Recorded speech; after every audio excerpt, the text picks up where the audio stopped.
Right, welcome to Rambling Achieved. Back at it again with another duo video. We've been knocking these out like crazy, I think, Absolutely. which is great. Look at that work ethic. Hell yeah. So thank you as always for joining me.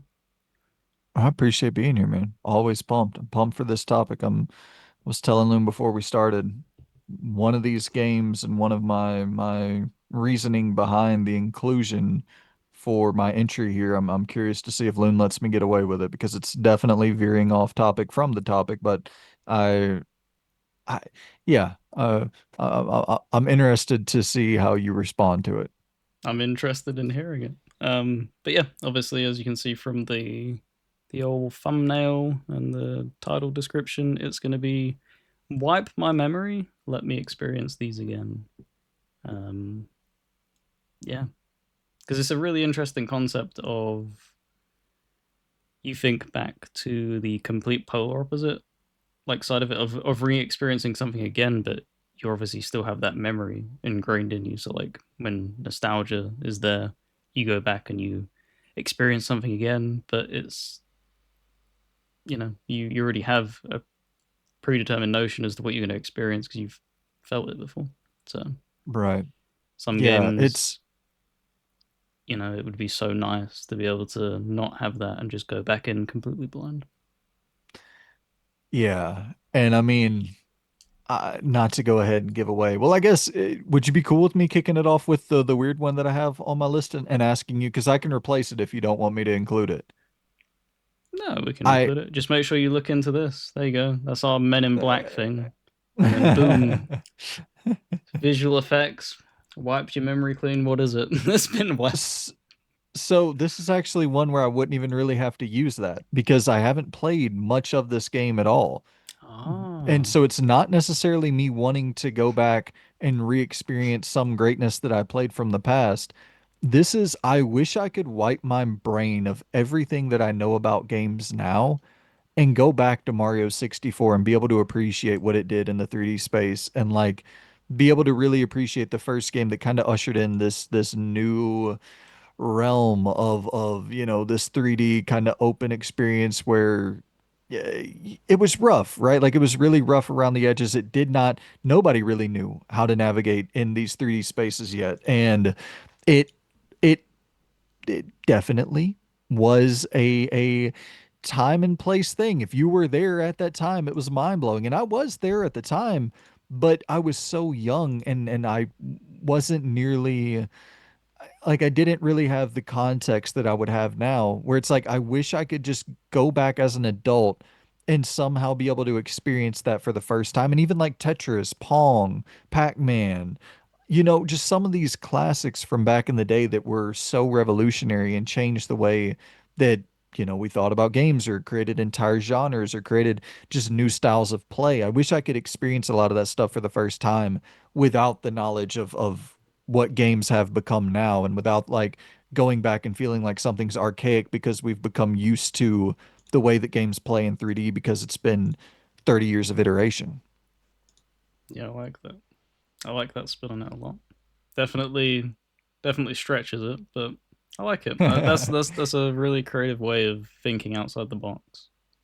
Because that is like you don't think about that perspective all too much either. Um, yeah, it must be crazy to those who genuinely did experience like there's a few gamers there that have seen from the beginning to what we are now. There's obviously not Like, probably dude, all that many of them, but I that must listen be to mind blowing. yeah, I listen to Jeff Gerstmann's podcast every week from Giant Bomb and it's like he was there for the whole every fucking every aspect of gaming, and like it's just this wealth of knowledge listening to someone like that speak about it because he truly fucking saw every step that we took as an industry. And yeah, it's that's kind of one of the reasons that this hit my brain. I was listening to a show and I was like just listening to this dude talk. It's like, not to play Tarzan here, but it is really just a totally different level than what my brain is capable of when speaking about this industry. And it's not my fault, really. Like I can't help when I was born, but I wish that I could go back and have, because if I go back and play Mario 64 now or play any of those games, it's not going to matter that sure, I might go back and like some of them, but it's not going to hit the same way as if you were there. Like you got to be there, you know? Going back, you don't have that same connection to the moment, the time, the place. Like, as innovation was being constructed, you are the beneficiary for 20 years down the line, but it had to start somewhere. And usually Mhm. it starts off pretty fucking rough and it gets better over time. And so, yeah, Mario 64 is one for sure that I would just like to be able to really appreciate in its original form without the kind of preconceived notion or the expectations of what 3D games would become. Yeah, I love that. It's a really good entry. Mine is a little bit more modern. Um, I'll be leading mine off with Sleeping Dogs, and it's because you definitely love this genre. There's this type of genre much more than me. I don't, GTA is I enjoy them and stuff like that, but Sleeping Dogs was something truly special, and I'm glad that you bent the rules because I was going to bend the rules for this, and it would be I wouldn't want just me to have my memory erased. I'd want it to not have released when it released, and to pull it into the Ah, now, that's wipe a good everybody's one. memory clean, and give this game the actual shot and chance it genuinely deserved because 2025 fucking needs this game. Bro, that is such a good pull. That is such a good spin on this. Yep. We both hit it. Dude. It's only down. It's downhill from here, guys. We can't top that. Oh yeah, my next two entries are bland as fuck. It's Uh, literally just baseline, like, hey, wipe my memory and let me re-experience this again. But to your point, dude, imagine if it came out in 2022, yeah. right when Saints Row came out, Hmm. where it was just this like collective sigh and collective disappointment of like this soft ass open world, crime sandbox thing. It's like Sleeping Dogs releasing in 2020, even 2020, whatever, just because it came out at the exact same time as GTA 5, like a year before it or a few months before it or whatever the case may be. And there just wasn't that yearning. It came out a year after Saints Row 3. It just got crammed in this shit pile sandwich of like, it's there's two iconic open world crime sandbox games releasing right before and right after. And so many games at that time still where balloon budgets hadn't ballooned to what they are now. There were so many people who were genuinely trying to make crime sandboxes as well. It wasn't just them two. Right. Saints Row and GTA, of course, were dominating the market in what they were doing.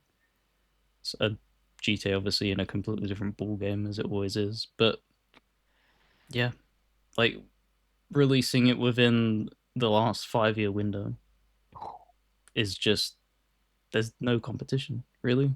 Like yeah, Eh, Mafia ish, but even then, like that's apples and orange. Like mhm. they're going to do two different things, and yeah, Well, this game has just been buried. and it's the thing too, Loon, where like it was a new IP. It released 2 years after Mafia 2, a year after Saints Row 3, a year before GTA 5. Just Cause 3 was in the mix. Cross It was gen game, a lot of cross gen right. games just suffered as well. Yeah. It was flooded with competition, and it's funny to think like I kind of believe it was the best one out of all of them. Like Hmm. you line them up, I think it kind of knocks all of them down. I understand. I totally get it. Grand Theft Auto 5 is unparalleled in terms of the online experience. It's unparalleled in terms of the density, the NPC interaction, the realism that it simulates. Like I get it. But in terms of just fun as video games to play, I think Sleeping Dogs kind of takes the cake. For me, it's the best in that style of a genre. I've always said it. I just love every moment that it does because that's the thing as well is that you have some moments in GTA where you're like, yeah, okay, like you're it slows down to a crawl, and it's because they put such painstaking amount of details in everything. They want you to see it. They want you to Right. experience that. Whereas with sleeping dogs and stuff, like one of the first things you're doing, you're running through a street, jumping, smashing through glass. It's just full blown, like it just straight to 11. And then the Yeah. combat system, like, yeah, it's been done to death, but it's an incredible combat system, and that's why it's been done to death. Like, the only thing I can knock the game for really is the shooting isn't particularly great.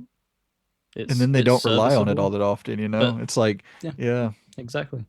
Like you get it at the very kind of tail end of the game mostly, but by that point, a lot of the time you're like, well, when I get into close combat and stuff like that, or close enough, I'll then initiate back to melee combat because that's what I want to do. It's amazing. So Right. And well, it's also the thing where, sure, you Arkham definitely is the obvious inspiration point for this game's combat loop, but at the same time, if we're being completely honest, like I think that this kind of outclasses Arkham in terms of the Arkham definitely has the tool set and all of that, but in terms of like the environmental damage yeah, and in terms of like using, your environment against your enemy, like I think that this is kind of best in class for any Arkham style combat system to have ever implemented like real deal yeah, environmental damage into the combat loop.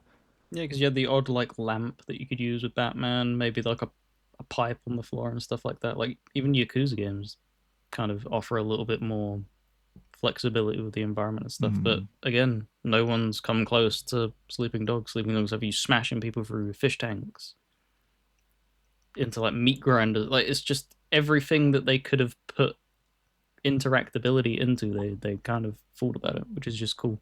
Or just Well, even and something as just simple as grabbing somebody, sprinting to a ledge, and just throwing them off of it. It's just something as simple as that. It's not flashy. It's not setting the world ablaze, but it's so satisfying as the player to watch him plummet 30 stories below. Well, yeah, and I think that as well, when you go into the dojo system of like having these new moves to unlock, and like it almost becomes akin to a fighting game where some of Mm, those combinations are like, damn, man.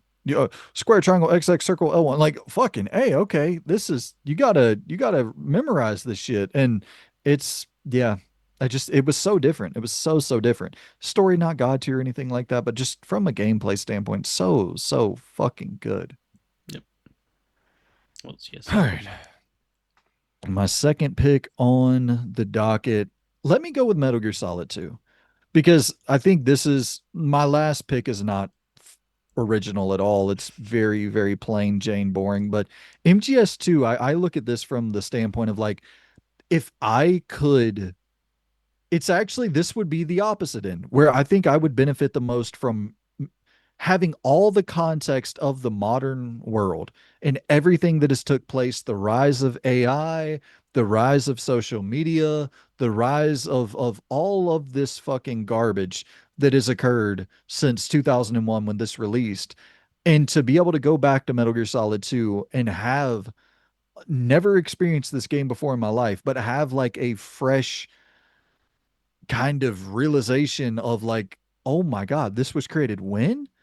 But Mm, also have the context of now to be able to pull from and be like mesmerized by the fact that this dude was writing a story in 2001 where he kind of foretold the next 20 plus years of how civilization would evolve and how politicians would use they didn't call it social media, but essentially social media to blackmail their, people who are running against them and to blackmail their opponents politically and to weaponize social media to manipulate the masses. And like all of these things are being touched upon in Metal Gear Solid 2 that, like, yeah, 2025, none of that's fucking, yeah, none of that's even a secret anymore. It's blatantly obvious. But a story that was wrote 24 years prior. Like um, I can't imagine what someone today who has never played that game, never heard anything about it, is going into it in that Metal Gear Solid, remastered bundle. Because you go into Metal Gear Solid 1, it's like a cool fucking spy story.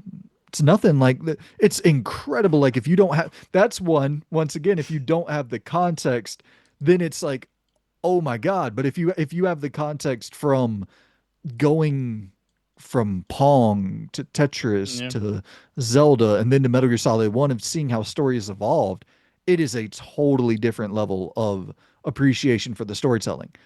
But, it is still essentially like a espionage thriller story. Great moments, but there's nothing like entirely there's good individual moments, less so overarching moments with well, Metal Gear Solid 2 as well, because like you said, with how powerful the message is kind of what drives that. Because there's also great individual moments in Metal Gear Solid 2 as well, but the actual the story message is a hell of a lot more stronger, I feel. totally. And I love Metal Gear Solid 1, the story of Metal Gear Solid 1. I think it's fucking incredible. There's Hmm. incredible moments there as well. I'm just saying in terms of like, I don't feel like Kojima was really trying to like warn people about the future at all in Metal Gear Solid 1. He No, was just telling a cool, he was just making his own little action game and just Mhm. taking little inspiration things from here to there. And what I think probably ended up happening is when he was doing his research into like inspiration things and stuff like that, he probably started reading a lot of stuff. He was like, "Oh, okay, this is interesting." Because he post Metal Gear Solid One, he just he goes off the rails with stuff that he Mhm. touches on and just the smallest minute details and just being able to, like you said, essentially predict the future. And it's not like he's done it once, he with COVID and stuff, and Death how like Stranding, yeah. heavy that hit with Death Stranding. It's kind of crazy to be like, dude, do you know something? Like, Right. you got some secret sauce in there. Like, can you prevent some stuff and you choose not to do it because you want to make some badass video games from Yeah. Yeah, the monkey's paw thing of like it? you can't change the timeline, but you're trying to warn people, where it's like you can't directly go in and say it blatantly because then we spawn some alternate timeline Yep. that's potentially worse. You got to let nature take its course, but you're trying to warn people as best as possible He's without like, I being overly can't tell obvious. anyone, so I'll make a video game about delivering pizzas. Maybe they'll get the Right. damn message. Oh yeah. Yeah, right.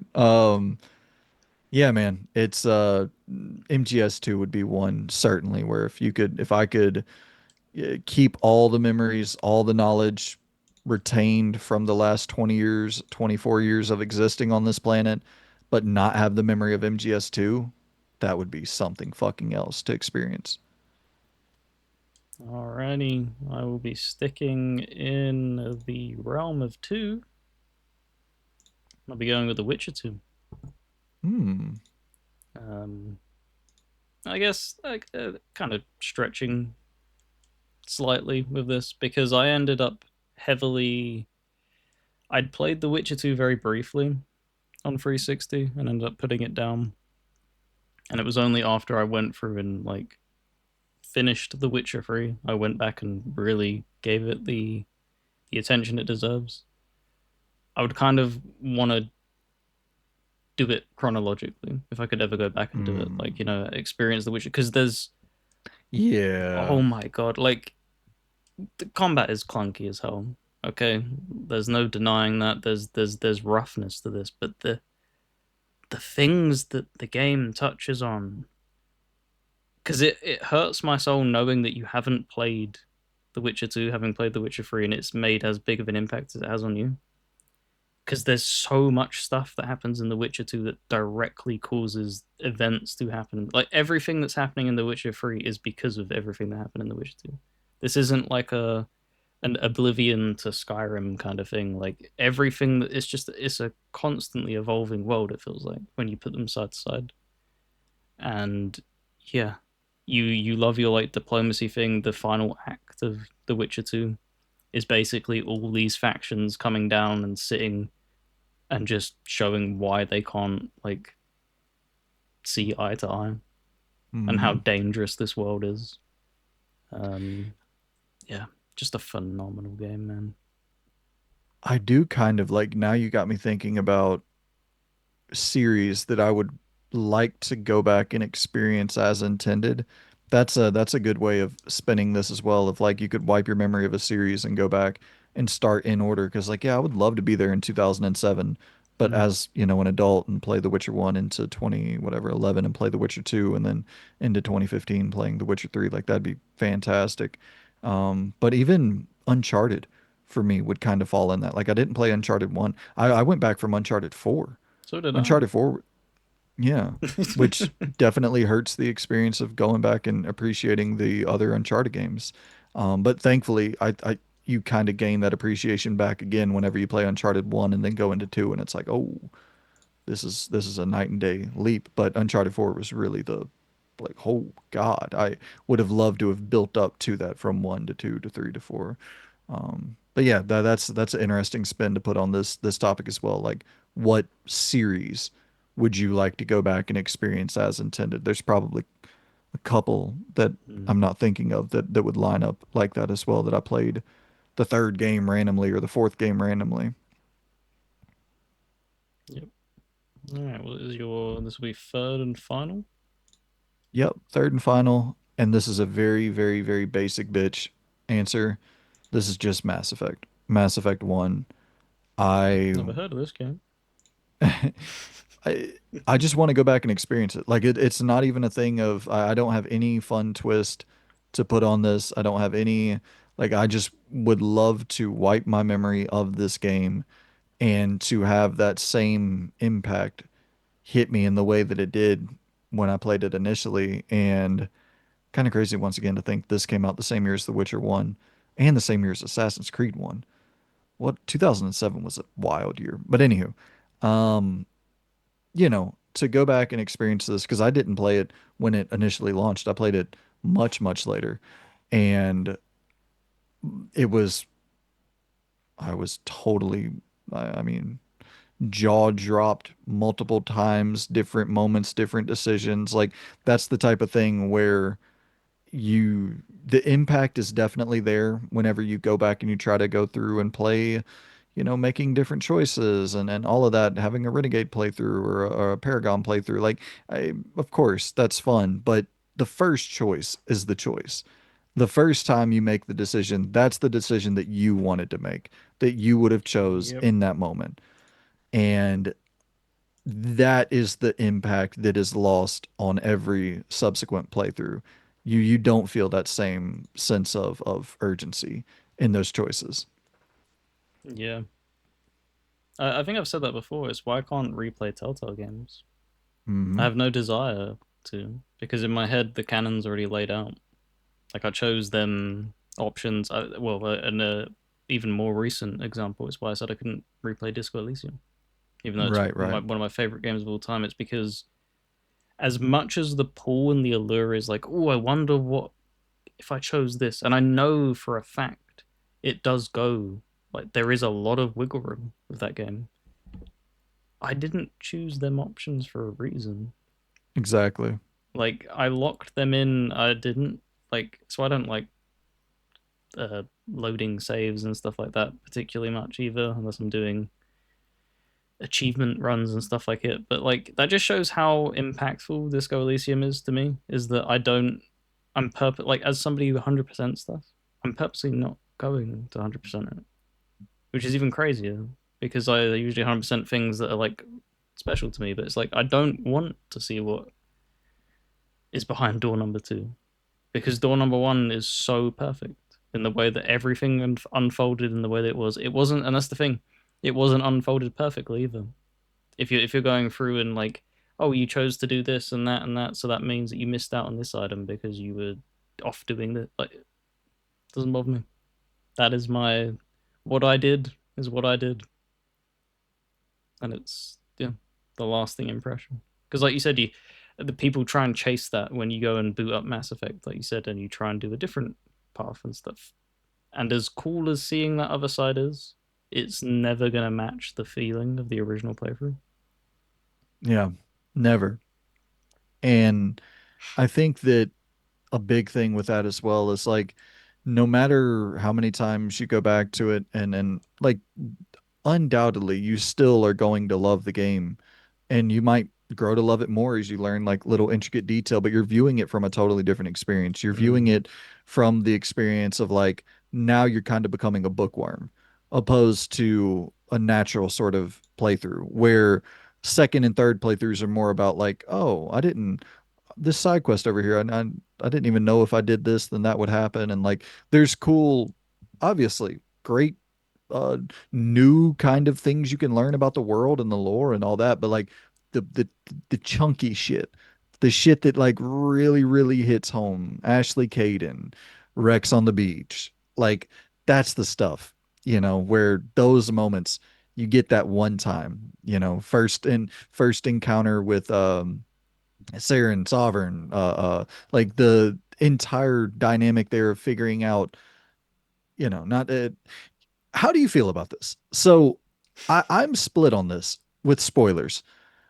Do you feel that there are no like cutoffs for spoilers? Because I so I what I it's different when you're on someone else's channel because you're like trying to mind your words. It's how I find when I'm on yours. It's like I don't want to step in. Like it's why I'm like, no, this is how I feel on my channel oh, too. okay. Well, I I try and like really heavily like over here. If we've both played the game, we'll just put up a spot and just go nuts.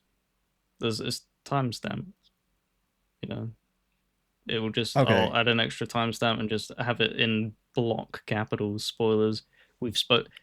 It's taken us like 30 seconds to get to that. You've had enough of a pre-warning if you don't want spoilers for Mass Effect 1. But yeah, lay it on me. Say your thoughts. So my thing is like, and it's not like it's nothing that's even all that crazy or whatever, but and this is something you learn pretty early on, but like with Saren not really being fully in control of like what he's doing, Indoctrination. that's Yeah. yeah, the whole entire arc there, that's the thing of like you can't that's the game. That's the story. I get it that there's some great small details that you can miss out on as you're exploring and like that's fucking awesome. The Citadel is so wide reaching and expansive. Like there's so many things you can learn about these places, but that moment when you realize Yeah, the that mystery. Saren is not yeah, Yeah. it's gone. I'm gonna be very vague with this because I don't want to. But there's like that's why I can't get into some choice based like adventure games because some of them don't shift like that. You can do different paths and stuff, but like the main core. There's one in particular that is why I've never played it because hearing that nothing changes really in that and that it's Oh, always the the big same. I know exactly the game you're talking about Yes. and I know the exact moment you're talking about. And it's just Yeah. like there's cool things of being able to like swerve it, but when everything goes back and like it doesn't matter what it is, that's the same outcome. It's like, oh, well, I will say though, dude, that's another one I could kind of throw up there. Like if I could wipe my memory and replay that game, can I say the name of go ahead. the I want to know the if the you. Walking Dead, right? Oh, mine wasn't The Walking Dead. No, no, no. But that just shows you Which how many times it happens in the genre. yeah, which one's yours? Heavy Rain. Oh, okay, yeah, yeah, yeah. Yeah, right. Yeah, kind of exact same scenario Yeah, where which is yeah, that's the problem, right? that's the problem with this is the thing as well is why I don't want to dog the genre, but the genre does that 9 times out of 10. Mm, So when you're playing like an RPG, like you said, with Mass Effect and stuff like that, you're trying to draw your own conclusion. Why is he doing this? Oh, he's trying to get power and stuff. With that, because there's so very different, there's not much difference. The moment that you've pieced it together, you can just guess kind of where the story's going, which kind of yeah. disappoints me. But yeah, man, Mass Effect. Because that was a really cool moment because that showed vulnerability in a villain as well Mhm. so damn well So well. because he genuinely, even to the very, very end, believed he was in control. Yeah, And even like, he's like, oh, well, shit, offs himself. But it doesn't matter yeah. because Sovereign's in control. Brings him That right body. back. And Yeah. it's just like, Damn, man, you had a redemption arc, but it didn't S- matter. I- Saren is one of the most compelling villains ever, in my opinion, Mm. for that very reason. Is like he, I, by all accounts, you and him are kind of the same. You know Mm. what I mean? Like it's one person has their brain being fucking controlled, or one person has, I mean, not even their brain being controlled, their entire being controlled, and like you don't. And it's the that's kind of the thing of whenever you're looking at Saren and kind of viewing Saren as a mirror of like this isn't he's not some fucking bad guy that's maniacally laughing with a master plan. Like he is somebody who was, you know, by all accounts, a very um damn, what's the I'm blanking on the name of the oh my God. The Shepard gets the role as the Spectre. Spectre. And by all accounts, like Saren was a very, very loyal and reliable fucking soldier, Spectre. And then you're kind of viewing that in the mirror of like you're doing the same thing. And if that mind control, if that possessive sort of thing took place and you were the one in his shoes, like how would you handle that in that scenario? And you start feeling bad as the player. You're trying to do everything in your power to save Saren when it's like it's unsavable. It's also even more powerful as the villain because he do, a good villain doesn't think they don't think they're the villain. That's not the mindset. They Yeah. don't think I am evil because when he gives you his reasoning, it's because he's seen the Reapers coming and he's had that fork in the road of like, well, do we all die and get enslaved, or do we try and get a foothold in with them? And that's what he tried to do, and it obviously just doesn't work that way. But he Right. genuinely believed that, and because what I was actually, it's kind of insane that Mass Effect One has that level of like amazing villain. Mass Effect 2 is like the best in the series for so many other things, but the villain itself isn't. The Yeah. overarching threat is the collectors. Right. They're kind of just filler enemies almost. Like they're a massive, massive threat, but they don't have there's no charismatic figurehead. And then you go to Free, and it's kind of the elusive man fills that shoes heavily I of think of that balancing the that. the elusive man, it's interesting though, because once again, this kind of ties right back into this topic of like, because if someone was to play Mass Effect 3 first somehow and then went back to Mass Effect 2, I think you almost have more appreciation of the elusive man and just like it's a more ominous sort of scenario. Does that make sense? Yeah, I mean he is very, very cutthroat in Free because the different in Yeah. two he's more soft, weirdly, because he everyone given up on you. He's the one who brings you back to life, but he also puts. But he's also moving all the pieces. Oh, but he's moving. But he allows you. The thing is that he there are fan theories, but we will put them to the side. He doesn't. He wants you rebuilt entirely as you were. He doesn't want any control over you. Like he will try to win you over with his faults and stuff, but Words. he's Yeah. like, it needs to be him. It can't be a robot. It can't be a cyber. It can't be any artificial intelligence. It has to be Shepard. So he could have manipulated Shepard to be like, and put a chip in him to make sure that he's like, you know, Controllable on a yeah, leash. he listens to us and stuff like that. But he doesn't, because he knows that, the way that you handle things, you're the only one who's going to be able to actually, because he knows the threat as well. Right. You're the only one that's going to probably be able to convince people because you've made such a impact in that first game. Right. Yeah. Yeah. I mean, that's an entire series. Like, God, if what a you really fucking wanted to, villain. What a set of villains. right? Yeah. I mean, you take that pill or you get the Men in Black, you know. If you could wipe your memory for that entire series and go back and do a full replay. That's why I never go back and replay Mass Effect 3 because my memories of it are just like I don't. I I love parts of Mass Effect 3. I just do not want to feel that feeling at the end. Like I don't want to get to the end and be met with this moment of like and it's not as bad as people say. I will be fair about that.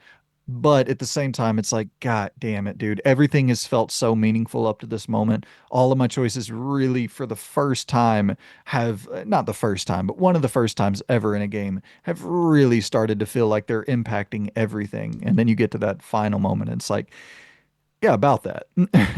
What's your favorite color? Right. Yeah, it is kind of disappointing. Did you never do the DLCs out of curiosity? I don't think I did the DLCs for any of the games. I'm not a DLC guy. I don't do DLC for anything. You, holy shit.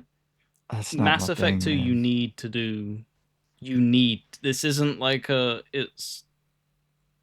That's some strong stuff that happens in the DLC. I can't remember what it. Overlord, I think it was called.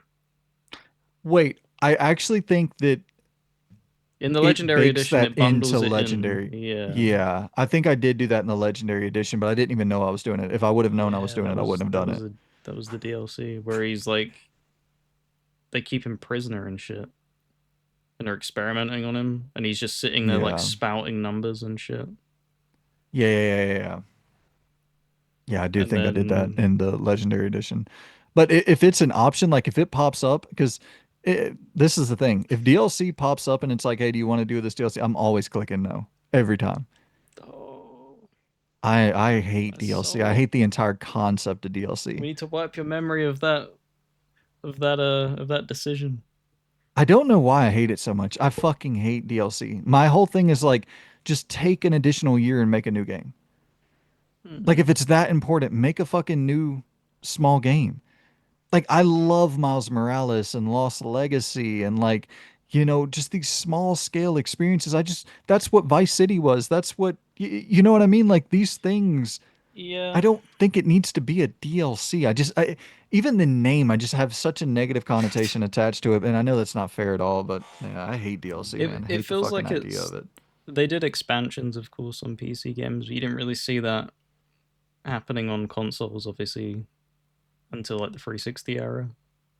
And I think they started zoning in on that because they started to see the budgets begin to go up and up and up. And it's kind of the thing of, right, we kind of need the sales of the game is all well and good, but can we get like a little bit more something that doesn't take up a shitload of time to make, but can inject a little bit more money to keep us going and stuff like that, is what it feels That's the like. thing. It's like, dude, I think Miles Morales is just that. Lost Legacy is just that. It's that exact thing of building on the one-to-one bones mechanically and even the world certain times Mm. of the previous game. And like, here, pay $20 for it, pay $30 for it. I mean, $50 for whatever the fucking, whatever the asking price. But like, I don't know. Even RoboCop Unfinished Business. Like, I'm so down for stuff like that.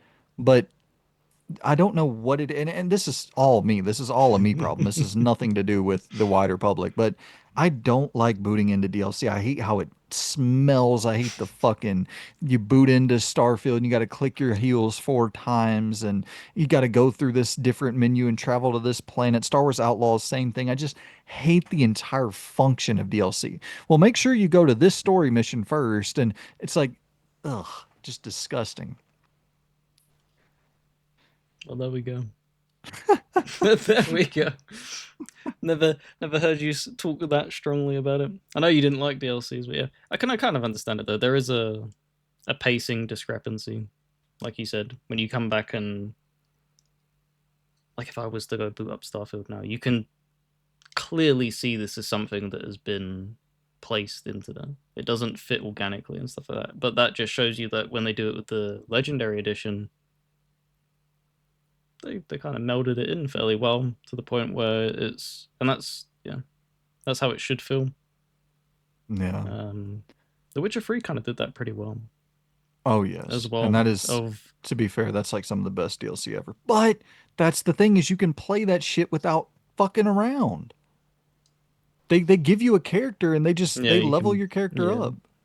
you can fast track to it. Same with oh my god, what the stuff?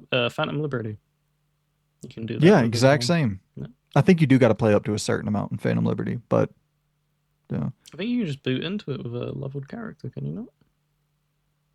I'm not sure honestly. I really Oh, don't know because I'd already finished it obviously by the time yeah, I played it, so I don't really know. don't know. Right, it's my one, isn't it? Though, even though we equally talked about Mass Effect. Yeah, yeah. Alrighty, it's something I'm playing now. Funnily enough, Lies of P. Hmm. Um, Interesting. it's not obviously been that long, but this DLC is so damn good. It feels bad to come back all this time later. And as you said, like if this had launched, if I had not played this, the vanilla game, and then waited till now, this would have been really cool to just like as a sidestep thing in the middle. It feels weird booting it, even as good as it is. It's just strange to come back into the world because you're having to like relearn everything. I'm getting my ass absolutely handed to me in them opening hours and stuff like that. Like you've forgotten mechanics, and yeah, that's the side of like negative towards DLCs. I'll definitely always like side with is that time passes, you forget stuff, and it's kind of difficult to get back into how you felt while playing that vanilla game because you can't really, you know, Yeah, that feeling has been completed and you've moved on, and then you're expected to come back and then feel kind of similar things. And don't get me wrong, like I said, like this is an incredible DLC. I'm loving every moment of it. But it's like, man, I kind of wish. That's why, like, I respect people who have the what's the word I'm looking for here? The self control to wait and like play it, play games when they're like releasing a complete edition and stuff like that because they just get the best product because they get to experience all in one. totally. Yeah, my only thing with that is like I just that I can't fucking keep the backlog like that. No, I know that that's totally once again a self-control problem or whatever, but it just starts stacking to a point of I found for me personally is like if I wait, how to put this? Like I think when I wait on a sale, I end up spending just as much money more often than not. Where instead of being selective and like buying the things that I want to play, day one or fucking month one, whatever the case may be, if I wait on all of it to go on sale, then I'm like, okay, well, $30 here, $40 there. And it's like, mm, well, there's $70 that you just spent. But yeah, it's, you definitely, if you're smart about it, you can certainly save a whole lot of money and get the best experience, kind of win-win combo. yeah, and yeah, just like I said, loving every moment with it. It's really cool as well to see they added a difficulty option, Oh, I saw that it fucking ballooned. and it it's reignited it, giving it a second chance at life and stuff like that. And also on top of that, there's I don't know if this is an unpopular take. I can kind of understand being really strict when it's from soft in a way that play by my rules because they do a very specific curated thing of trying to balance multiplayer elements in their game as well. So it makes sense where you can't pause the game and stuff like that. And they're always every single time they release a game, they're always just trying to make it more and more challenging. Whereas Lies of P, it's got no multiplayer, you know, absolutely lean more Right. into There's just no. just being more accessible and stuff like that. Like the bosses aren't, none of them are particularly like absolutely crazy. Like maybe the optional ending boss for one of the endings is a little bit tough and stuff like that. But once you've gotten to that point in the game, like you're very very familiar with the mechanics and stuff like that. Um, but there's certain people that aren't going to want to put the work into that. They still just want, I want to experience the world, the feeling, the lore, the story, because it's not like a side piece like you was mentioning when we did the video before with Ninja Gaiden 4. Like there's a really good narrative here, a really cool, interesting plot that you're learning about and stuff like that, and interesting characters, and yeah, absolutely everybody should be experiencing this that like action games. And they shouldn't boot up the game and then be like, oh well, I can't beat the parade master. I think the first one is the boss, and I've tried 5 times and I can't do anything. Right. Yeah, it's I get it. Be prideful of your stuff. Like Miyazaki's very headstrong and like, no, we make our games this way and we have a very dedicated vision. It's like that's commendable. You are an absolute outlier of being able to yeah. stick to that fucking vision and sell your games at how many copies. Yep. You can't do that with every version of these games, and that's why Lords of the Fallen very much realized that and did their 2.0 thing and completely uprooted everything. They listened to feedback and was like, okay, how can we make this like more enjoyable for you? And they did just that. And Liza P did just that. And what do you get? A much more successful product. Yeah, it's the thing where I am always fully respecting creators' vision and like I'm Mm. always down for that, definitely. But I think the creator has to respect the audience as well. And like if the audience is not there for your product and you think that you can gain an audience by tinkering your product with just like very small, minute adjustments, and it won't hurt the experience for the players who are already invested, and like it'll get new players to invest. And like you saw with the easy mode, I think it reached its peak concurrent player count when the easy mode released. And it was like, yeah, that's it came out like 2 years after the game released, Yeah. and or a year and a half, whatever. And that's when the peak concurrent player count happened, is whenever you dropped an easy mode. That's all the data in the It world just that you need. it shows you how many people, because there's obviously people who've hopped in for the DLC, of course, but you don't see usually, again, that's an outlier, that a game comes anywhere close to its concurrent players coming back to a DLC. That's very rare. Never. So a lot of them are probably people who are like, I can finally enjoy the game. I can finally give it a go and stuff like that. And yeah, fully in support of it.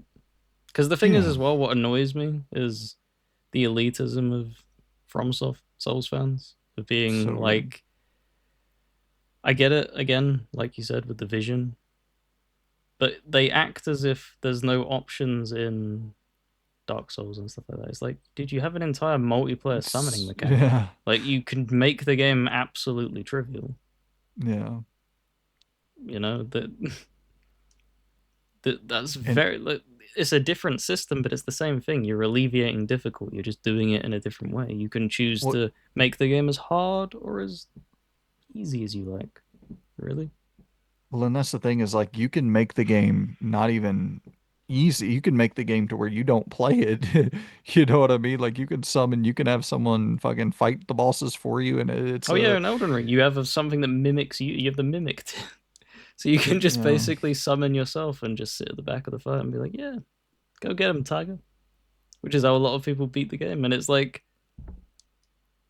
there was a lot of people that were annoyed that people did it that way, and I'm sitting there like, "Hey man, it's in the game." I didn't use it because I like the dynamic of the back and forth in the boss fights, but like it helped. For instance, my friend who's much older than me and his fingers don't work as well helped him get yeah, through fights, and it's just like he's allowed to enjoy a series that otherwise would have been entirely gatekeeped for him. yeah. It's so Why is that not a bizarre. positive? It's a really bizarre thing. I like, once again, I totally get it from a creator standpoint. If you're the creator of a thing and you say you want it to just be this Oh yeah. brutally punishing thing, like, dude, do it. Like, whatever you want to create, I fully support whatever the creator wants to create. But I think it's fucking weird whenever the audience is Mm. Talking on like, behalf of them. yeah, or like Or you're and viewing prideful it in a about. very, very particular, like I said, with the mimic too. Like you said, it's whatever the creator put that in. The dev team put that in and they were fine with it, but you're judging that it's in there. It's really bizarre. It's Really, kind really of bizarre. strange. But hey, it's the thing that you got to keep in mind of, you hear all the time people talk shit about gamers, quote unquote gamers. And it's like there's billions of gamers. This is like a loud 10,000 of them who circulate on Twitter, circulate on Reddit, circulate on these different forums nonstop. They post and then they like each other's posts. And it's like it's not the majority at all, which Yeah, obviously. I've seen that more than ever. Where I've seen you've probably seen it as well with some of the creators on Twitter, and then they're always just battling against each other in their own comments. It's the same people. It's this every single time. It's the same grouping of like 10 people always getting into the same, and it's like it gets to the point, are you just all in on this? Do you know that this is stupid and you just feed into that to get like engagement? Because I refuse to kind of believe that you're this, because it's not, I don't even know if it's passion. It's just stubbornness of just So I thought that as well, that it was manufactured, and I do think it's manufactured for most people. mm. However, and not to get too into the weeds, I stumbled upon something recently where I was like, oh, you're on the short bus. and and like it was a actually it was one of these moments where I had a total 180 on the way that I view certain things on the internet. Mm. And even saying that, like, I shouldn't say that because I'm not completely joking. And like, my thought after this encounter that I saw on the internet was like, okay, this is not like it. After seeing this, I had a total 180 where I was like, all right, this is not to be even uh, this is specifically for a demographic. How to say this without like it? Oh, this sounds rude as, and I swear to God, I'm not trying to be mean, but like I'm stuck right here in this phrasing without without a way of really digging myself out of this hole here. Go for it. The, Just rip the band-aid off. I'm not a smart person, Mm-hmm. and that's how I know how stupid some of these people are. Where I am always I should struggling not. intellectually. Yes, I, dumb dumb. I, Real I'm dumb. always struggling to figure out fucking how to. I'm not the brightest crayon in the fucking in the pack of crayons in the color box, whatever the quote is. Once again, another example of my stupidity. And so for me to look at something and be like, oh, this is a totally different level of fucking brain dead. Oh yeah. I was like, okay, I got to discard like all of this from even like taking it 2% serious because for a certain period of time I was like these people are absolutely engagement farming and they're doing they know what they're doing, they're manipulating their audience, and I had this view of like these people are garbage humans who are manipulating their audience and like sparking outrage and hatred Uh, and then they're and then I just was like they're not even blissfully ignorant. They're even a step deeper than that. they have It's no idea. that's crazy. Yeah. I'll tell you once we get off here, I'll talk, more about it. But I don't, and it's not even the thing of like, I genuinely it was like a wake up call. It was a real wake up call. It was a moment where I was like, "Oh my God, I've been taking all of this way, way, way too serious. I did not know that it was like this is genuine to a lot of these people. Like it is a genuine, like they really feel the way that they feel. It's not trying to spark outrage. They, it's way scarier than that Mm. because it's yeah, some You hear that, you know, Souls fans? Being one of them. no. Expedition 33 fans, you like to throw them peeps. Yeah, this is like 10 layers deeper than any Souls fandom, Expedition fandom. Anybody arguing about difficulty, this is like 50 layers lower on the intellectual fucking barometer than that. All right, Uh, you rattled off three, right? I've done three. yeah, There I we hit my go. three. We did our staple little ramble at the end there, stretching it out to an hour video. There you Jesus go. Christ, I'm sorry, man. That's all good. Yeah, obviously your channel will be linked in the description. If you somehow stumbled upon here before going over there, make sure to go check that out. Brandon makes obviously really great content. What was the last thing you put out? I put out yesterday. Exclusive games are antiquated, like quotes, exclusive games are antiquated, and just talked about that statement Cerbon recently Mm, couldn't think of the title, made. and that's Yeah. done very well. It was a really cool thing to listen to as well. Yeah. Lots of opinions on that. Scrolling through the comments, there were some interesting reads. Yeah. Yeah, it seems that those whatever for whatever fucking reason putting quotes in a title is this fucking This is YouTube the shit is title. hilarious. That's what we need to do. That is the cheat sheet.